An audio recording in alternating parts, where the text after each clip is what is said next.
Good morning and welcome to today's College Football Playoff National Championship Game Coaches Press Conference. We're pleased to welcome Alabama head coach Nick Saban and Ohio State head coach Ryan Day. We'll begin with opening statements from both coaches, and then we will open it up for questions. We're going to go ahead and start with you, Coach Saban, when you're ready, please. Well, we certainly appreciate the opportunity to play in the national championship game. Thank all the people with college football playoff to work so hard to give the players on both teams the opportunity to play in this outstanding venue. We have a lot of respect and appreciation for Ohio State's team, what they've accomplished this year. They're very well coached and a very good football team, and we look forward to a great game. I know this has been a challenging year for all teams in college football, and I think there's a lot of folks out there that we need to thank for making the season be what it is. I think it's been helpful to the players and the opportunity that they have to compete and play, create value for themselves, as well as, a lot of fans who have great interest in college football. So, our team has gone about this, I think, all year long in a very positive way in terms of trying to take advantage of the opportunities that they've had. And this is obviously a great challenge and a great opportunity for them in this game. Thank you. Coach Day, an opening statement when you're ready, please. Sure. Like Coach Saban said, feel the same way. It's an honor to be here, honor to be in the national championship game. And there's so many people, that you have to thank for putting all this together. Certainly all the people here in Miami and with the CFP. Our guys are elated to be part of this. And, again, great challenge here. Coach Saban and his staff do an unbelievable job. Goes without saying. One of the best football coaches in the history of college football. And then, their players, really, really good players. Again, goes without saying. But our team has been, on a journey just like so many other teams this year. And to watch some of the different programs go through so much adversity. And, I'm sure like our team, so many of these teams have learned a lot about themselves. They've learned a lot about what it means to overcome adversity, and it wasn't always as clean as the typical year. So, kind of a special year that way. Not always exactly the way we drew it up, but here we are, and excited to play tomorrow night. Thank you. We'll go ahead and start with our questions. We're going to go first to Adam Rittenberg. Good morning. This question is for Ryan. Ryan, back on August 12th, it was the day after the Big Ten canceled the fall season. You talked about the need to have a season in early January, that had to come then if you guys are going to have any season. Instead, it's early January, almost exactly 5 months later, and you're playing Alabama for a national title. When you think about that, what comes to mind? Do you think there was any chance that you guys would be here back on August 12th? I mean, when you think about that, it just kind of emphasizes the point of just how chaotic this past 3, 4, 5 months have been. Some days you woke up, you didn't know which direction you were going in, and yeah, certainly there was a time where we didn't think we would have a season, weren't sure if we were going to restart a season. I think just again, which goes to show you, how strong our guys have been, and every program's gone through some different version of it. But yeah, I mean, at some point we're going to sit back and go through all this stuff. Now's not the time. All the focus is on playing on this game, but it certainly has been a strange road to get here.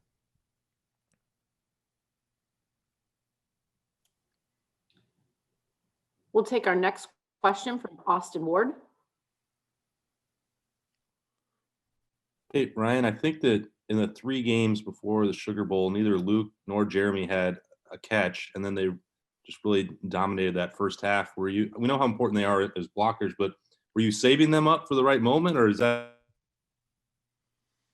No, I mean, these guys have grown all year. They came in this season as one of the more experienced group on the team, and I thought they got better as blockers, did a good job in the run game, and then To see them make some plays in a pass game last week was huge. We need those guys to play good and play their best game tomorrow night.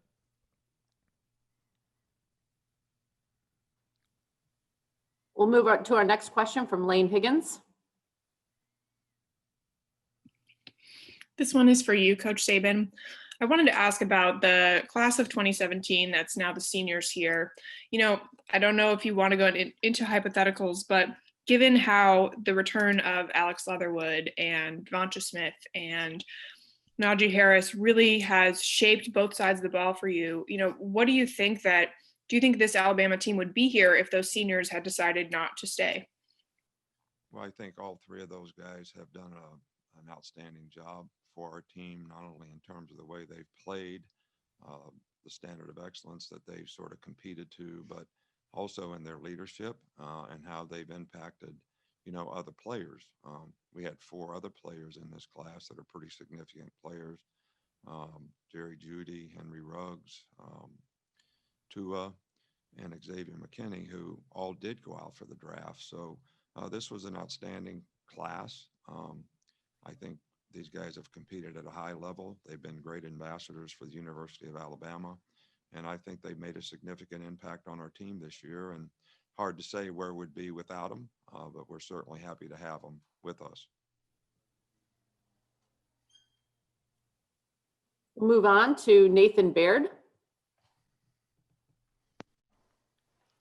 Actually, I had a very similar question for Ryan regarding the 2018 class. Your 2017 class last year with some of the guys it had, I think it came in with really high expectations and largely filled them. And this year's 2018 group had to kind of do the same. What have you seen from that class stepping up? And it's a lot of them, other than maybe Chris, but a lot of these guys have maybe made the biggest contributions for the first time.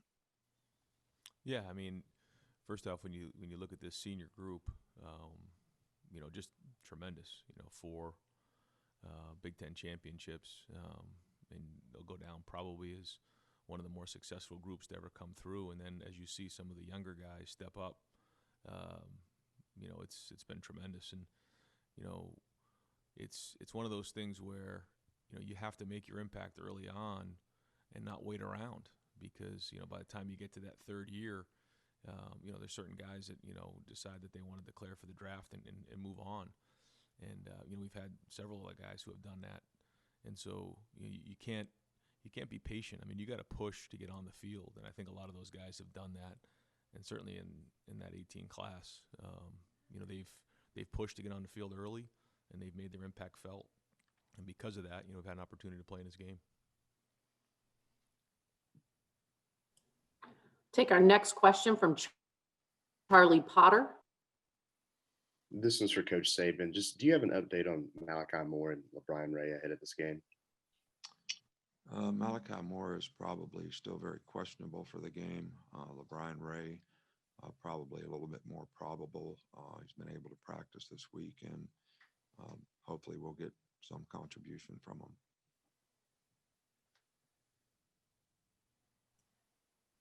Take our next question from Michael Casagrande.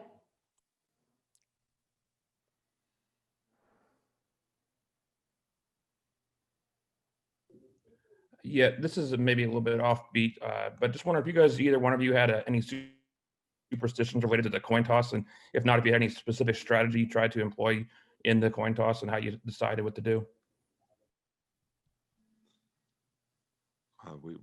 We don't. We decide what we're going to do if we win or lose, but it's a flip of the coin. So you got a 50-50 chance, and I let the players decide how they want to call it, and it is what it is. So not really anything we can do about it, and we don't have any superstitions to try to win or lose. Yeah, the same thing here. No superstitions there.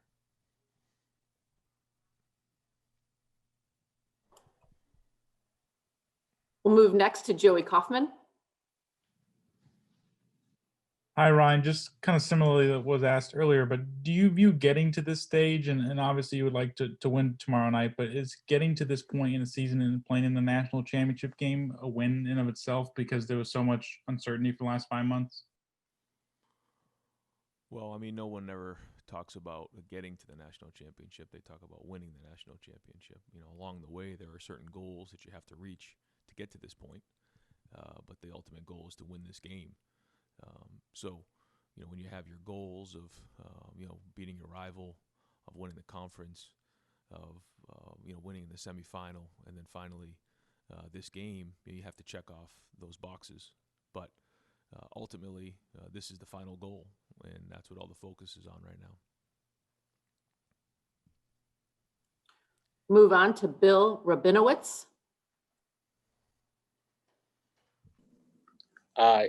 Ryan, yeah, kind of a follow-up to that, but how much satisfaction and pride or relief, pick the word, is there for getting to this point?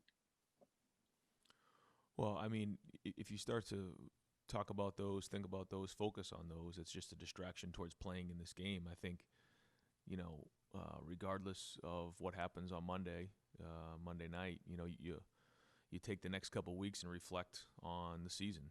Now's not the time for that. Now it's all about playing in this game, playing well, because that's what matters. And totally understand what you guys are saying, but any minute focusing on something like that is just a distraction towards playing in this game. And we can't let that happen. We got too good of an opponent, have to play too good to be thinking about anything like that. Once the game's over, you sit back, you reflect, and go from there. Take our next question from Jeff Speegle. Yeah, so this question is for Nick. Nick, can you talk about how Jalen Waddle has handled the workload of practice this week and any update on his status for tomorrow? Well, he has been able to practice to some degree. I think the biggest challenge is, can he sustain in the game? And it'll be a game time decision as to whether he thinks he can play and go out there and do his job well enough to contribute to the team. And we won't know that until we get out there after pregame warm-up. We'll go to Dan Hope. Hey, Ryan, when you're preparing for a game like this, are you talking to the team a lot about, how big the stakes are of this game, or are you trying to kind of still keep it as regular of a game prep as possible? Well, I think our guys understand what's at stake. And at the end of the day, it comes down to executing your job and doing your job and being accountable to the guy next to you. I mean, that's what it is, and you can make it bigger, bigger than it is. But at the end of the day, you got to do your job, and it's about the execution and preparation. And the more you prepare, the more confident you can be on game day. And so that's really what it comes down to. And there certainly is going to be excitement and all those things with a big game. But once the foot hits the ball, I mean, it's another game, and it comes down to doing your job. And so that's really all you do is just you continue to spend as much time as you can preparing for the game so you can play faster on Monday night. Take our next question from Kyle Kensing. Ryan, how did playing for and then getting started in coaching with Sean McDonald kind of influence the way that you approach the job now? Well, I've been fortunate to be around some great coaches that helped me be in a position to where I'm at today, and thankful for all the people that have helped me along the way. Certainly would have no opportunity to be where I'm at right now without a lot of those people, and Coach Mack was a huge part of it, and his son is an intern for us now. So the coaching world is small, and certainly very, very grateful and thankful for all the people that helped me along the way, and would like to do that in return to others. We'll move next to Clay Hall. Ryan, good morning. How are you, sir? Good, Clay. Hey, Kerry Combs pointed out the other day that Alabama has 5 All-Americans on offense, a Heisman winner, and a couple of runner-ups. What is the sense of urgency for your offense to score and score early and often? I mean, is this the sort of game that could get in the 40s or 50s? Well, they have a very good defense. They're very, very well coached. They have a powerful front. They do a great job in the back end. Really good players. So, you got to take it one play at a time. and you never know how games like this are going to play out. They certainly have great weapons on offense. You know, the quarterback is tremendous. The offensive line is as good as I've seen. Running back, I mean, they're as talented in offense and play as clean as I've seen. So yeah, I mean, you got to be on your game, but you can't go into a game other than just trying to get the first down. We'll go next to Mike Rodak. For Nick, you have some staff members who will or could be moving on to other jobs after this game. Just how has the level of focus and preparation been this week amongst those coaches? Well, I think our coaching staff has done a really good job working with our players. You know, Stark is the one guy that has shown great maturity, I think, in how he's handled his situation, you know, moving on to be a head coach, which is what he's worked for. And we're happy for him relative to the opportunity that he's created for himself by the great job that he's done for us here. But I have no complaints at all with the way our coaches have, you know, sort of handled the situation. And I think everybody is, you know, sort of, you know, wants to do the best job that they can for the players so that the players, you know, have the best opportunity to have success in a game against a very good team.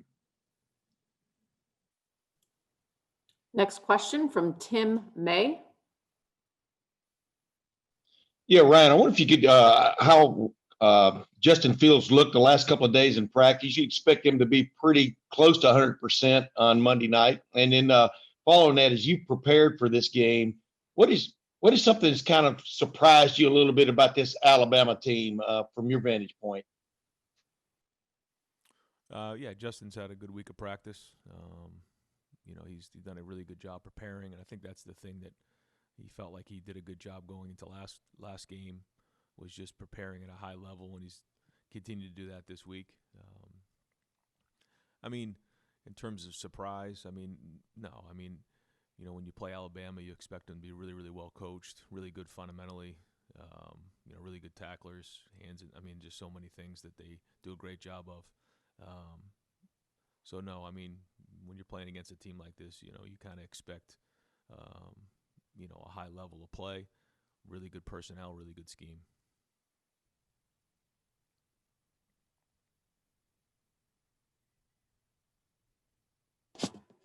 Go next to Mark Stallworth.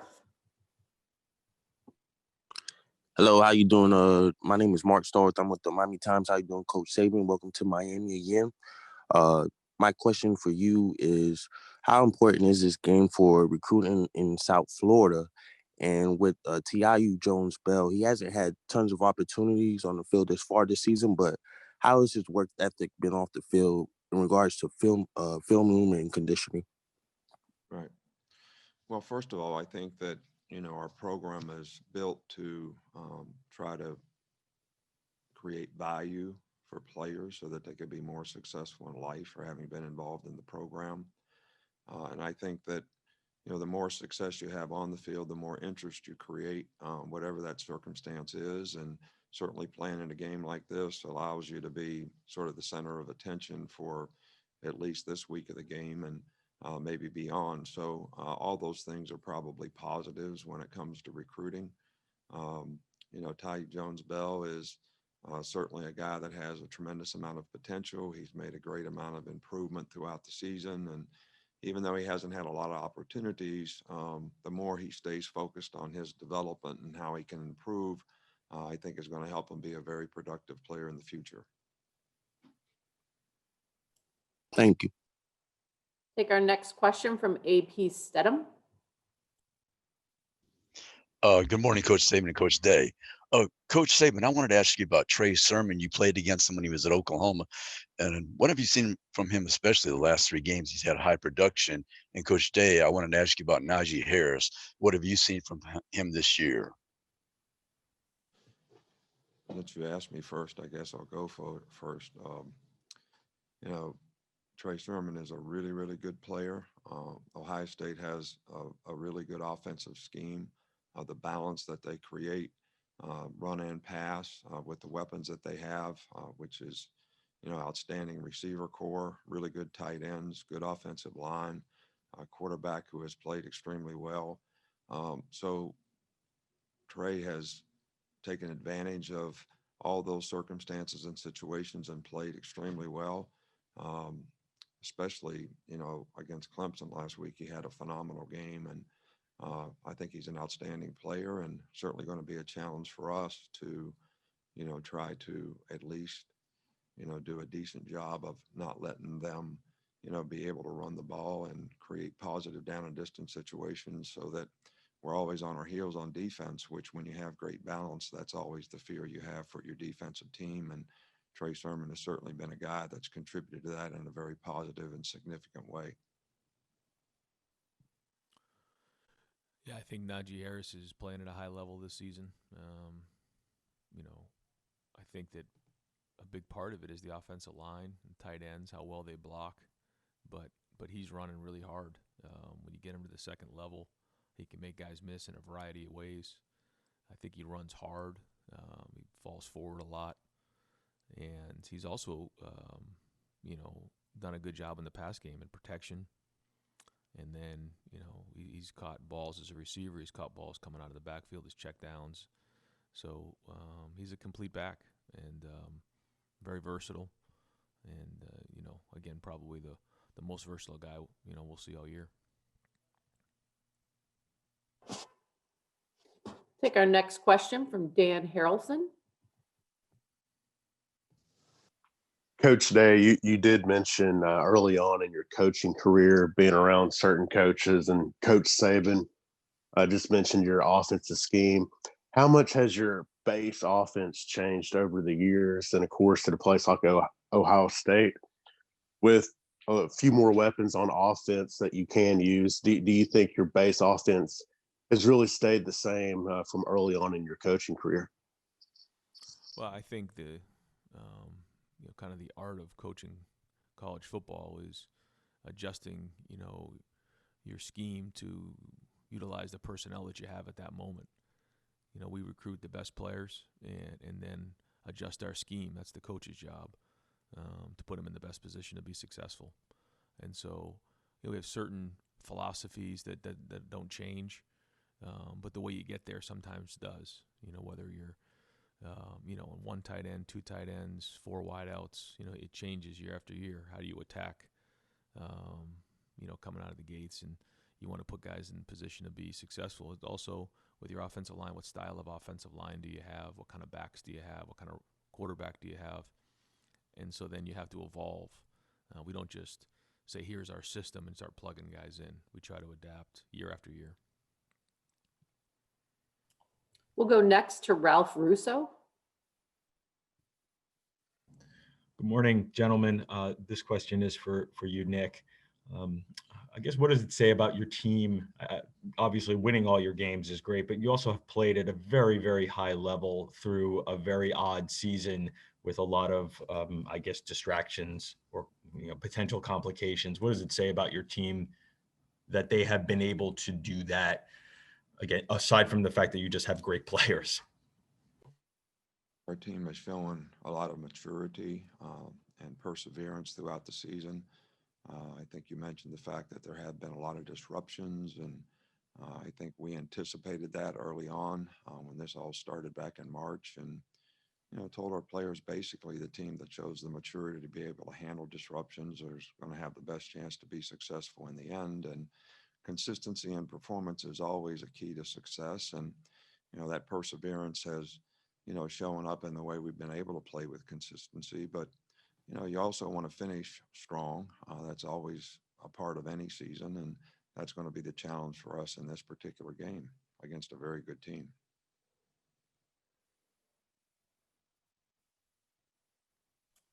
We'll go next to Leo Johnson. This question's for Nick.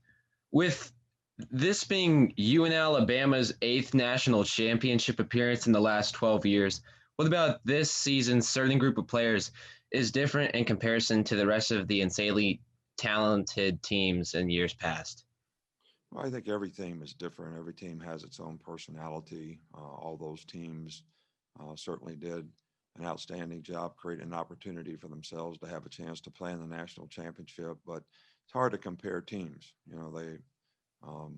You know, you always want your team to have great togetherness and be positive in their work and what they try to do to accomplish the goals that they have. And people have to be responsible for their own self-determination so they can go out there and do their job at a high level. And I think those things probably are similar with all these teams, but the personality of this team has been really good all year in terms of their buy-in and how they've tried to establish those qualities that make them a good team. And, you know, I'm very proud of what this group has been able to accomplish and what they've done to this point to create this opportunity for themselves.